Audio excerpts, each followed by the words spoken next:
खबर अंबिकापुर से आ रही है, जहां नवनिर्वाचित भाजपा महापौर मंजूषा भगत ने अपने कार्यकाल की शुरुआत अनोखे तरीके से की है। उन्होंने प्रयागराज महाकुंभ से गंगा जल लाकर अपने दफ्तर और कुर्सी का शुद्धिकरण किया। उनका मानना है कि इससे नगर निगम में सकारात्मक ऊर्जा आएगी और भ्रष्टाचार मुक्त प्रशासन की शुरुआत होगी। उनके इस कदम को लेकर राजनीतिक गलियारों में चर्चा तेज हो गई है और सवाल उठ रहे हैं कि ये केवल धार्मिक आस्था से जुड़ा कदम है या इससे राजनीतिक मायने भी हैं। वहीं इस मामले पर पूर्व महापौर अजय तिर्की ने कहा कि अगर नियत साफ हो तो शुद्धिकरण की आवश्यकता नहीं होती। उन्होंने यहाँ तक का दल की मन चंगा तो कठौती में गंगा। वहीं कांग्रेस ने इस मामले पर प्रतिक्रिया देते हुए कहा कि मंजूषा भगत सामूहिक माफी मांगे, नहीं तो कांग्रेस के कोई भी पार्षद शपथ नहीं लेंगे।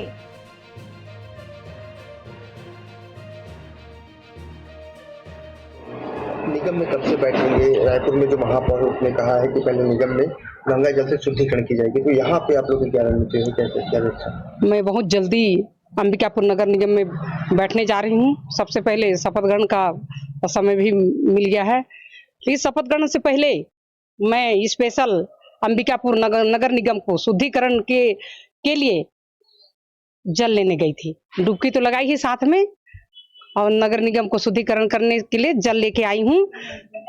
और बैठने से पहले पूजा पाठ के साथ जो ऑफिस से ही शुरू करूंगी, जो ऑफिस में मैं बैठूंगी उसमें गंगा जल का छिड़काव होगा। उसके बाद अपना काम शुरू करूंगी। और जो 10 साल जिसकी सरकार थी, कांग्रेस की सरकार, विकास तो ठप ही था, अशुद्धियां भी भरी हुई थी। ऑफिस से लेकर पूरे नगर निगम में अशुद्धियां, कहीं विकास काम जीरो था, कहीं सही काम दिखता नहीं है। आप लोगों को बड़ा कोई उपलब्धि दिखा क्या? कभी नहीं दिखा।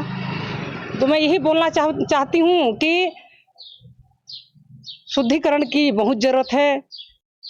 10 साल नगर निगम ऑफिस हो, चाहे कार्यालय हो, चाहे पूरा शहर अशुद्धियों से भरा हुआ था।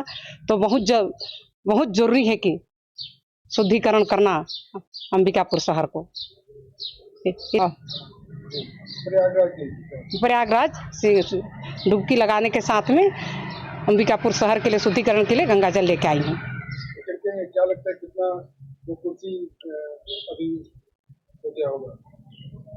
देखिए, थोड़ा सा आप नगर निगम ऑफिस की ओर कदम बढ़ाएंगे तो ये दिखेगा। पुताई चालू हो गया है पूरा।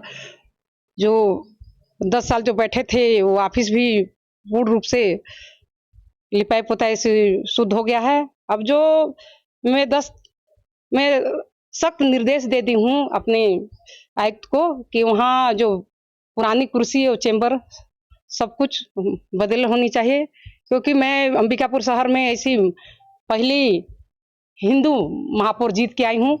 तो मैं रीति रिवाज के साथ ही पूरा सही शुद्ध कुर्सी में बैठना चाहूंगी।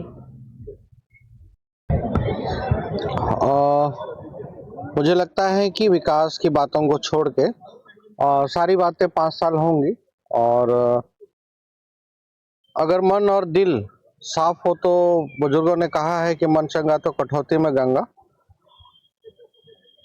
रही बात हमारे नवनिर्वाचित महापौर जी को सलाह दूंगा कि अभी शपथ भी नहीं हुआ है, अभी आप वहाँ पे बैठे भी नहीं हैं। थोड़ा सा पद की गरिमा को बनाए रखना चाहिए, और जीत के बाद में आप हर व्यक्ति के लिए समान रूप से हैं, इस बात को हमेशा ध्यान रखना चाहिए। लेकिन मैंने कहा ना, मन चंगा तो कठौती में गंगा।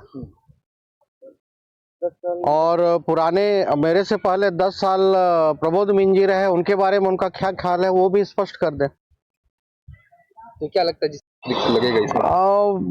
अब वैसे देखा जाए तो ये अपने अपने कार्य करने की शैली है, और मैं सीधा कहूंगा कि इससे कार्य करने की शैली पता चलती है कि आप क्या करोगे आगे जाके और समाज के लिए क्या करोगे। आप फिर उसी लाइन पे कि एक दूसरे पे फूट डालना और चीजों को गलत तरीके से प्रस्तुत करना, और जो व्यक्ति किसी व्यक्ति के लिए इतना